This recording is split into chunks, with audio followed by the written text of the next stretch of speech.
Also breaking tonight, Fox News can confirm President Trump is considering a return to full-scale war operations against Iran.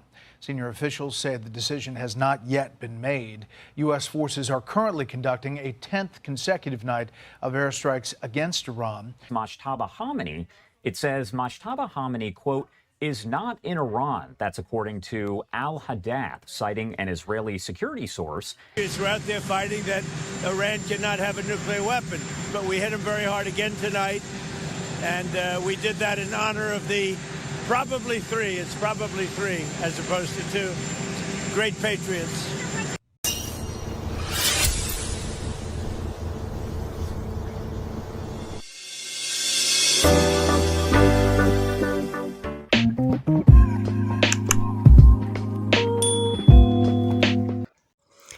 ሰላም ጤና ይስጥልን ባለም ዙሪያ ለምትገኙ የቻናላችን ተከታታዮች ስለ አሜሪካ ኢራን ጦርነት አሁን ከደቂቃዎች በፊት የወጡ ሰበር አፕዴት ትኩስ መረጃዎች እጃችን ላይ ገብተዋል።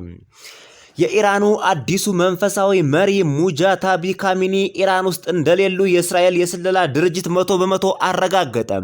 በርካታ ኢራናውያን ደግሞ መሪያችን የት ነው ያሉ ሲሉ በከፍተኛ ሁኔታ እየጠየቁ ይገኛሉ።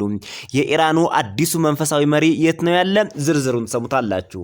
በሌላ ሰበር ዜና አሜሪካ 10ኛውን ዙር እሳት ዝናብ የሚያወርድ ኦፕሬሽን በኢራን ላይ አሁን ከደቂቃዎች በፊት መጀመሯን ይፋ አድርጋለች። ነገር ግን አሜሪካ ከጧት ከማታ ያላሰበችው ሽንፈት እንደገጠማት ዛሬ ተዘገበ። 42 የአሜሪካ ተዋጊ ጀቶች ሙሉ በሙሉ መውደማቸው ተሰምቷል። በባህሪን የሚገኘው የአሜሪካ የጦር ቤዝ ሙሉ በሙሉ ተደምስሷል።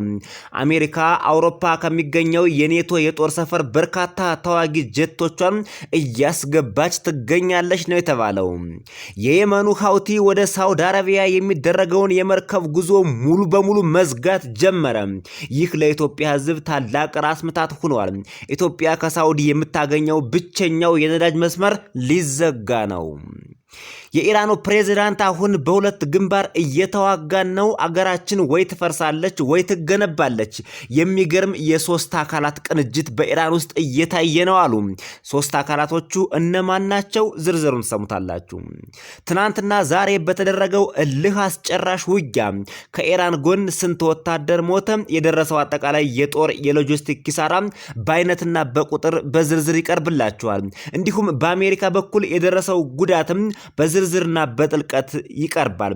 ዜናችንና መረጃችን መሬት ላይ ያለውን ሀቅ ብቻ የሚያቀርብ ከወገንተኝነት የጸዳ ነው። የዩቲዩብ ቻናሉን ሰብስክራይብ አድርጋችሁ የደወል ምልክቷን በመጫን ዝርዝር መረጃውን እንድትከታተሉ በአክብሮት እያጋበዝኩ አሁን በቀጥታ ወደ ዝርዝሩ አልፌያለሁ።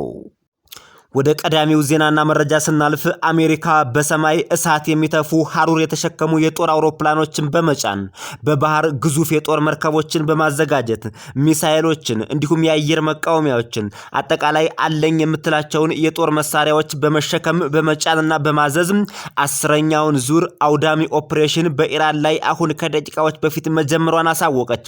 9ኛው ዙር አውዳሚ ኦፕሬሽን አሁን ከደቂቃዎች በፊት መጠናቀቁን ነው የአሜሪካ ሴንትኮም ያሳወቀው። ይሁን እንጂ አሜሪካ ከጧት ከማታ ያልገመተችው ያላሰበችው ሽንፈት እንደደረሰባት አሁን ከደቂቃዎች በፊት የወጣ ሰበር ሪፖርት ያሳያል። 42 የአሜሪካ ተዋጊ ጀቶችና የጦር አውሮፕላኖች በኢራን ሙሉ በሙሉ መውደማቸው ነው የተሰማው። በባህሪን የሚገኘው የጦር ቤዝ ደግሞ ሙሉ በሙሉ ተደምስሷል።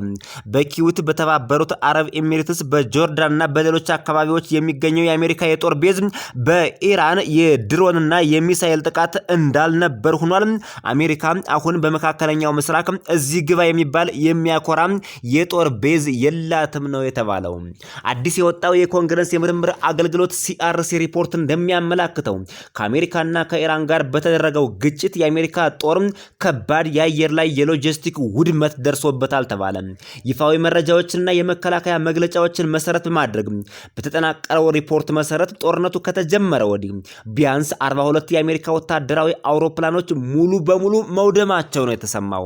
ይህ ከፍተኛ ኪሳራ በዋሽንግተን ውስጥ ስላለው ዘመናዊ የጦር አውሮፕላኖች ደህንነት፣ ጥራትና ብቃት፣ ከፍተኛ ዋጋ ያላቸው ንብረቶች ተጋላጭነትና የዘመናዊ ጦርነት ፋይናንሻል ጫና ላይ ከፍተኛ ክርክር፣ መከፋፈል አስከትሏል ነው የተባለው። Over the past 1 week, the conflict between the United States and Iran has gone from a simmering tit-for-tat to an all-out war. Tehran has declared a full-scale war with Washington. This, remember, even as the U.S. military admits that it has lost 3 soldiers in the latest showdown. Apart from troops, Iran claims large numbers of U.S. Black Hawk helicopters have been destroyed and base infrastructure like aircraft hangars have been heavily damaged in its days of attacks. However, the Pentagon has not revealed its equipment losses yet. As the U.S. continues to strike Iranian infrastructure like bridges, ports and power stations, Gulf states such as Kuwait and Bahrain, where the U.S. maintains bases, are seeing their infrastructure being damaged by Iranian drones and missiles. በኢራን የወደሙ የአሜሪካ የጦር መሳሪያዎችና የአውሮፕላኖች ዝርዝር እንደሚከተለው ይቀርባል። ሪፖርቱ እንደሚያሳየው በግጭቱ የወደሙ ወይም የተጎዱ አውሮፕላኖች፣ የፊት መስመር ተዋጊ ጀቶች፣ የድጋፍ ሰጭ አውሮፕላኖችና ከፍተኛ ቁጥር ያላቸው ሰው አልባ አውሮፕላኖች ወይም ድሮኖች ይገኙበታል ይላል። ሰው አልባ አውሮፕላኖችና ድሮኖችን ስንመለከት ትልቁ ቁጥር ጉዳት የደረሰው በድሮን ኃይል ላይ ሲሆን 24 MQ-9 ራፐር ድሮኖችና 1 MQ-4C ትሪተን ወድመዋል ነው የተባለው። የሪፐርት ድሮኖች መውደም ብቻ የአሜሪካ የአየር ኃይል ከጦርነቱ በፊት ከነበረው አጠቃላይ ክምችት ውስጥ 20 በመቶውን ይሸፍናል ተብሏል። አሜሪካ ካላት የጦር ክምችት ውስጥ 20 በመቶ የሚሆነው በኢራን ወድመዋል ነው እየተባለ የሚገኘው። ተዋጊ ጀቶችን ስንመለከት ሪፖርቱ 4 F-15E ስትራይክ ኤግል የተባሉ ተዋጊ ጀቶችንና 1 F-35 ላይትኒንግ 2 የተባለ ስቴልዝ ተዋጊ ጀት መውደማቸው ነው የተሰማው። የድጋፍና ልዩ ኦፕሬሽን አውሮፕላኖችም እንዲሁ ወድመዋል። ኪሳራው 7 KC-135 ስትራይከር ነዳጅ ቀጅ አውሮፕላኖች በክልሉ በሚገኙ ወታደራዊ ቤቶች ላይ በተፈጸሙ ጥቃቶች የተጎዱ ናቸው ተብሏል። ኢራን በተከታታይ በምትተኩሳቸው የአሜሪካ የጦር ቤቶች ላይ እንዲሁ እንደ ቅጠል እየረገፉ የአሜሪካ ተዋጊ ጀቶች ናቸው ነው የተባለው። ሁለቱ ደግሞ MC-130 ጀት ኮማንዶ 2 ልዩ ኦፕሬሽን አውሮፕላኖች፣ አንድ ኤቴን ታንደር ቦልት 2 እና 1 E3 ሴንትሪ AWACS የትእዛዝና የቁጥጥር አውሮፕላን አሁንም በዚሁ ጦርነት ወድሟል ነው የተባለው። እንዲሁም ብዛት ያላቸው ሄሊኮፕተሮችም ጭምር በጥይት ተመተዋል ነው የተባለው። አሜሪካ በአጠቃላይ እንግዲህ 20% የሚሆነውን አጠቃላይ የጦር ሎጂስቲኳን የሚሸፍነው አሁን በኢራን ጦርነት ተጎድቷል ማለት ነው። ወደ ግማሽ እየተቃረበ ይገኛል ማለት ነው። ወደ ቀጣዩ ዜናና መረጃ ስናመራ አዲሱ የኢራን የበላይ መሪ ሙጀተቢ ካሚኒ በኢራን ውስጥ የሉም የሚል አዲስ ዘገባ አሁን ከደቂቃዎች በፊት ወጣ። የኢራን ሕዝብ ደግሞ መሪያችን የት ነው ያለ አሳውቁን፣ አሁን በስልጣን ላይ የምትገኙ የኢራን ፕሬዝዳንትና እንዲሁም የኢራን IRGC የጦር መኮንኖች መፈንቅለ መንግስት እያደረጋችሁ ነው ሲል ሕዝቡ በይፋ ከሷል። የኢራን አዲሱ የበላይ መሪ ሙጀተባ ካሚኒ በአሁኑ ወቅት በሀገር ውስጥ እንደሚገኙ የኢራን ፕሬዝዳንትና የኢራን IRGC የጦር አመራሮች ቢገልጹም ህዝቡ ግን እውነታውን ደብቃችሁናል ባለበት ወቅት ነው እስራኤል መረጃውን ከየት እንዳገኘችው በማይታወቅ መልኩ ዘርግፋ ያወጣችው። መረጃው የወጣው ስሙ ካልተጠቀሰ የእስራኤል የጸጥታ ባለስልጣን ነው። ይህንን መረጃ በመጀመሪያ ያሰራጨው ደግሞ የሳውዲ አረቢያው የዜና ማሰራጫ አልሃዳት ነው። የበላይ መሪው አባታቸው አያቶላሁ አሊ ካሚኒ በአሜሪካና በእስራኤል የጋራ ድብደባ ከተገደሉ በኋላ የበላይ መሪነቱን የተረከቡት ሙጀተባ ካሚኒ እስካሁን በቪዲዮም ሆነ በግንባር ቀደምትነት ህዝብ ፊት ወጥተው አያውቁም፣ ታይተውም አያውቁም። መልእክቶቻቸውንም የሚያስተላልፉት በጽሁፍ ብቻ ሲሆን አባታቸው የቀብር ስነ ስርዓት ላይም ሳይገኙ ቀርተዋል። የጉዳትና የሕክምና ሪፖርቶች እንደ ዓለም አቀፍ መረጃዎች ከሆነ መሪው በመጀመሪያዎቹ ጥቃቶች ወቅት ከባድ የአካል ጉዳት ስለደረሰባቸው ከህዝብ እይታ ውጭ በሚስጥራዊ ቦታ ሆነው በሕክምና እየተከታተሉና ትዕዛዞችን በጽሁፍ እያስተላለፉና ኢራንን እያስተዳደሩ እንደሆነ ተገልጾ ነበር። አልሃዳት የጠቀሰው የእስራኤል የጸጥታ ምንጭ ሙጀተባ ካሚኒ በአሁኑ ወቅት በኢራን ውስጥ የሉም ሲል 100% አረጋግጧል። አረጋግጫለሁ አለ። በተጨማሪም የኢራን እስላማዊ አብዮታዊ ዘብ IRGC አዛዥ አህመድ ባሃዲና ሌሎች ከፍተኛ መኮንኖች የበላይ መሪውን ስም በመጠቀም መግለጫዎችን ራሳቸው እንደሚያዘጋጁም የእስራኤል የስለላ ድርጅት ደርሸበታለሁ ብለዋል። የውስጥ ክፍልና ውጥረቱም ቀጥሏል ነው የተባለው። መሪው ከህዝብ እይታ መደበቃቸው በቴህራን ውስጥ ከፍተኛ የፖለቲካ ውዝግብና የኃይል ሽኩቻ አስነስቷል። ህዝቡም መሪያችን አንጡ ብሎ እየጠየቀ ነው ተብሏል። ጠንካራ አቋም ያላቸው አክራሪዎች ፕሬዝዳንት መስዑድ ሺዘስኪያንን ጨምሮ በመንግስት አስተዳደር ላይ ያሉ ባለስልጣናት ሀገሪቱን በበላይነት ለመቆጣጠር መፈንቅለ መንግስትና የስርዓት ለውጥ እያደረጉ ነው ሲሉ ከሰዋል።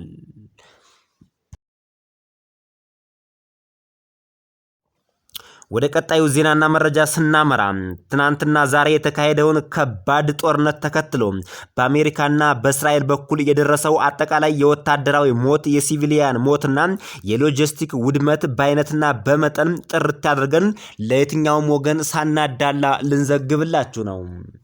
ከኢራን ስንጀምር በመንግስትና በገለልተኛ የሰብአዊ መብት ድርጅቶች መረጃ መሰረት በኢራን በኩል እስካሁን ድረስ ከ3500 እስከ 3700 አጠቃላይ ሲቪሊያንና ወታደሮችን ጨምሮ ማለት ነው ሰዎች ሙተዋል ነው የተባለው።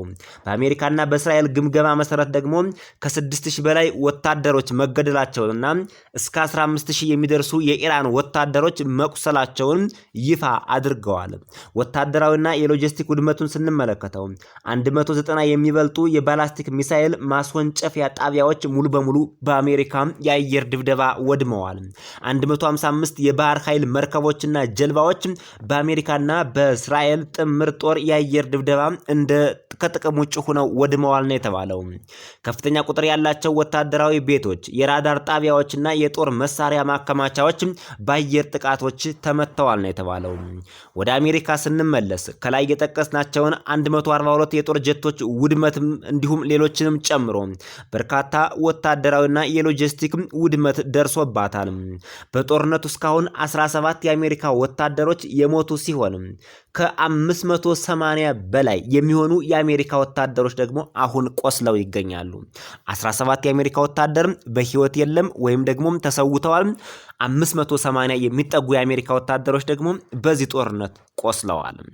ወታደራዊና የሎጂስቲክ ውድመቱን ስንመለከት በኮንግረስ የምርምር አገልግሎት CRC ሪፖርት መሰረት ወይም ከላይ ያቀረብንላችሁን መረጃ መሰረት ማድረግ 42 የአሜሪካ ወታደራዊ አውሮፕላኖች በስሩም ተዋጊ ጀቶች፣ ድሮኖች፣ የድጋፍ ሰጪ አውሮፕላኖች፣ ነዳጅ ቀጂዎችን ጨምሮ ማለት ነው በአጠቃላይ 42 የሚደርሱ የአሜሪካ የጦር አውሮፕላኖች ወድመዋል።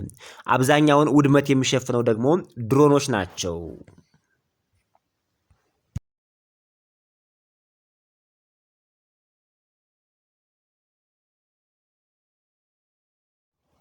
የኢራኑ ፕሬዝዳንት ዛሬ ሀገራችን በሁለት ታላላቅ ግንባሮች እየተዋጋች ነው፣ በእነዚህ ግንባሮችም ተሰልፈናል አሉ። በአንድ በኩል በኤሌክትሪክ፣ በውሃ፣ በጋዝ፣ በክፍያ ስርዓትና እንዲሁም ፍትሐዊነት የጎደላቸው እኩልነት የጎደላቸው የተበላሹ ሹመቶችን በማስተካከል ላይ ነን ብለዋል። በሌላ በኩል ደግሞ ከአሜሪካና ከጽዮናዊቷ ማለትም ከእስራኤል ማለታቸው ነው ከነዚህ ስርዓቶች የሚደርስብንን ግፊትና ጥቃት እየመከትና እየተጋፈጥን እንገኛለን ብለዋል። እነዚህን ጥቃቶች ለመቋቋም ጽኑ አቋም ይዘን ከመቆምና አንድ ከመሆን በቀር ምንም ምርጫ የለንም ሲሉ ተደምጠዋል። የጠላት አደጋዎችን ለመመከት የሀገሪቱ ዋነኛ ፍላጎት ብሔራዊ አንድነትና ህብረትን ማስጠበቅ ነው አሉ። እንደ ድል ሆኖ ግን ብለዋል የሚገርም ንግግር ነው። በእነዚህ ሁኔታዎች ውስጥ ለማለፍ የማይተካ ዋጋ ያለው በሶስቱ የመንግስት አካላት መካከል ታይቶ የማይታወቅ ቅንጅት አለ ብለዋል። ይህ ማለት በህግ አውጪው፣ በህግ አስፈጻሚውና በህግ ተርጓሚው በኩል እጅግ የሚገርም ታይቶ የማይታወቅ ቅንጅት እያየን ነው ብለዋል። እንግዲህ ፕሬዝዳንቱ ድክመቶችንና ክፍተቶችን እንዲያርሙ ምሁራንንና አሳቢዎችን ሁሉ ወደ መስኩም እያስገባን እንገኛለን ብለዋል። ፍትህን ማስፈን የስርዓታችን ዋናው ትልቁ ኃላፊነት ነው ብለዋል። በዚህ ጎዳና ላይ የህግ አስፈጻሚ አካላት የሚያደርጉትን ጥረት ከልቤ አመሰግናለሁ ሲል ነው የተደመጠው። የአሜሪካው ፕሬዝዳንት ዶናልድ ጄ ትራምፕ በበኩሉ እጅግ አስፈሪ የቁጣ ንግግርን ነው የተናገረው።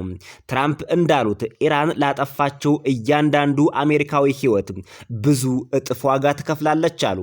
አዲሶቹ የአሜሪካ የአየር ላይ ጥቃቶች የተፈጸሙበትም ለተገደሉ አሜሪካውያን ሲባል መሆኑን ተናግረዋል። ሮይተርስ እንደዘገበው ትራምፕ ምላሽ እንዲሰጡ የጦር መሳሪያ ሚኒስቴሩ ሂት ሄግሴትን እና የጋራ ቺፍስ ሰብሳቢ ዳን ኪንን አዘዋል። የትራምፕ ያሁኑ ጊዜ አቋማቸው ምንድነው? ኢራን በዩናይትድ ስቴትስ ኃይሎች ላይ ጥቃት ስትሰነዝር አሜሪካ ከዚህ የከረረ አጸፋዊ ምላሽ ትሰጣለች ነው የሚለው አቋማቸው። የትራምፕ የተገለጹት ሰፊ የጦርነት ዓላማዎች የሚከተሉትን ያካትታል። አንደኛ፣ የኢራንን የባላስቲክ ሚሳኤል አቅም ሙሉ በሙሉ ማውደም። ሁለተኛ፣ የኢራንን የባህር ኃይል ማጥፋት ወይም በእጅጉ ማዳከም።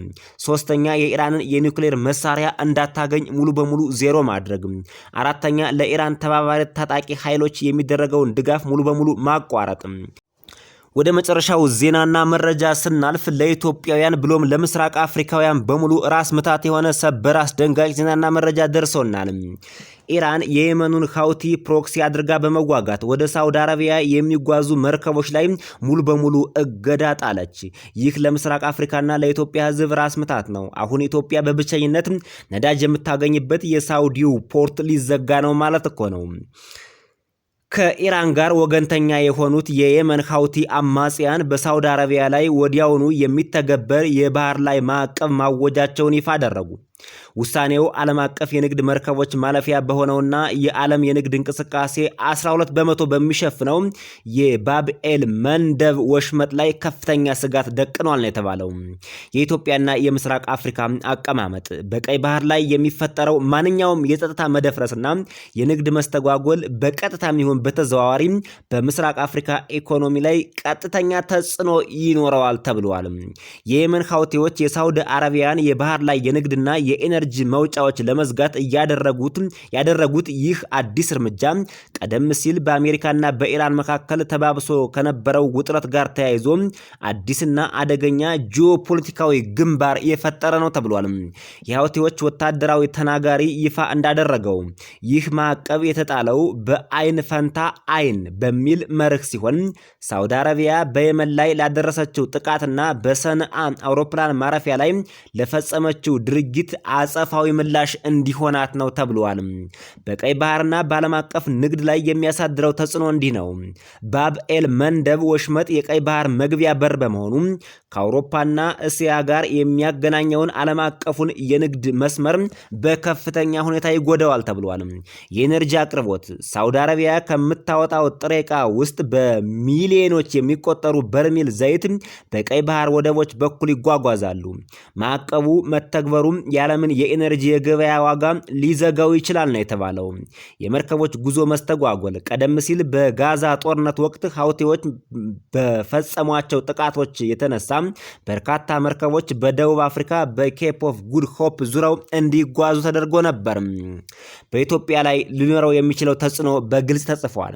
ምንም እንኳን ማዕቀቡ በቀጥታ የታለመው በሳውዲ አረቢያ ላይ ቢሆንም በቀይ ባህር ላይ የሚፈጠር ማንኛውም የጸጥታና የትራንስፖርት መስተጓጎል በቀጥታ ኢትዮጵያን ይነካል ሲሉ ነው ዓለም አቀፍ የጂኦፖለቲካ ተንታኞች የሚናገሩት።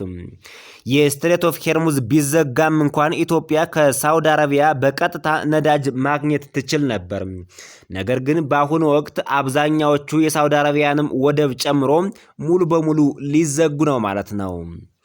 የተከበራችሁ አድማጭ ተመልካቾቻችን ለዛሬ ከአሜሪካ ኢራን ጦርነት ጋር ተያይዞ ያዘጋጀንላችሁ ዜናና መረጃ በዚህ ተጠናቋል። በሌሎች ዜናዎችና መረጃዎች እስከምንገናኝ በያላችሁበት የዓለም ጥግ ሁሉ ሰላም ቆዩን።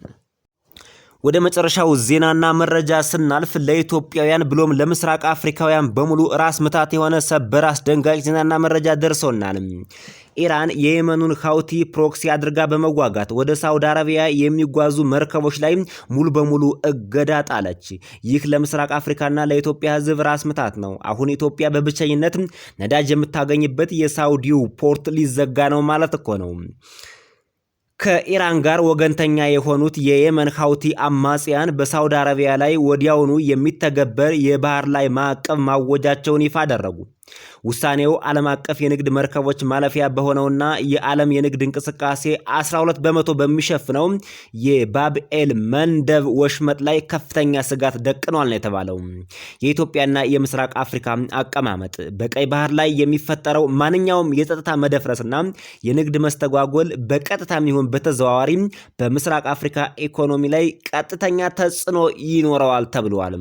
የየመን ሐውቲዎች የሳውዲ አረቢያን የባህር ላይ የንግድና የኤነርጂ መውጫዎች ለመዝጋት ያደረጉት ይህ አዲስ እርምጃ ቀደም ሲል በአሜሪካና በኢራን መካከል ተባብሶ ከነበረው ውጥረት ጋር ተያይዞ አዲስና አደገኛ ጂኦፖለቲካዊ ግንባር የፈጠረ ነው ተብሏል። የሐውቲዎች ወታደራዊ ተናጋሪ ይፋ እንዳደረገው ይህ ማዕቀብ የተጣለው በአይን ፈንታ አይን በሚል መርህ ሲሆን ሳውዲ አረቢያ በየመን ላይ ላደረሰችው ጥቃትና በሰንዓ አውሮፕላን ማረፊያ ላይ ለፈጸመችው ድርጊት አጸፋዊ ምላሽ እንዲሆናት ነው ተብሏል። በቀይ ባህርና በዓለም አቀፍ ንግድ ላይ የሚያሳድረው ተጽዕኖ እንዲህ ነው።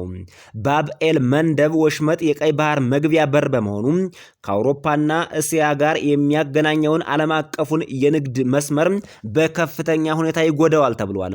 የኤነርጂ አቅርቦት ሳውዲ አረቢያ ከምታወጣው ጥሬ ዕቃ ውስጥ በሚሊዮኖች የሚቆጠሩ በርሜል ዘይት በቀይ ባህር ወደቦች በኩል ይጓጓዛሉ። ማዕቀቡ መተግበሩ የዓለምን የኤነርጂ የገበያ ዋጋ ሊዘጋው ይችላል ነው የተባለው። የመርከቦች ጉዞ መስተጓጎል ቀደም ሲል በጋዛ ጦርነት ወቅት ሐውቲዎች በፈጸሟቸው ጥቃቶች የተነሳ በርካታ መርከቦች በደቡብ አፍሪካ በኬፕ ኦፍ ጉድ ሆፕ ዙረው እንዲጓዙ ተደርጎ ነበር። በኢትዮጵያ ላይ ሊኖረው የሚችለው ተጽዕኖ በግልጽ ተጽፏል። ምንም እንኳን ማዕቀቡ በቀጥታ የታለመው በሳውዲ አረቢያ ላይ ቢሆንም በቀይ ባህር ላይ የሚፈጠር ማንኛውም የጸጥታና የትራንስፖርት መስተጓጎል በቀጥታ ኢትዮጵያን ይነካል ሲሉ ነው ዓለም አቀፍ የጂኦፖለቲካ ተንታኞች የሚናገሩት። የስትሬት ኦፍ ሄርሙዝ ቢዘጋም እንኳን ኢትዮጵያ ከሳውዲ አረቢያ በቀጥታ ነዳጅ ማግኘት ትችል ነበር። ነገር ግን በአሁኑ ወቅት አብዛኛዎቹ የሳውዲ አረቢያንም ወደብ ጨምሮ ሙሉ በሙሉ ሊዘጉ ነው ማለት ነው። የተከበራችሁ አድማጭ ተመልካቾቻችን ለዛሬ ከአሜሪካ ኢራን ጦርነት ጋር ተያይዞ ያዘጋጀንላችሁ ዜናና መረጃ በዚህ ተጠናቋል። በሌሎች ዜናዎችና መረጃዎች እስከምንገናኝ በያላችሁበት የዓለም ጥግ ሁሉ ሰላም ቆዩን።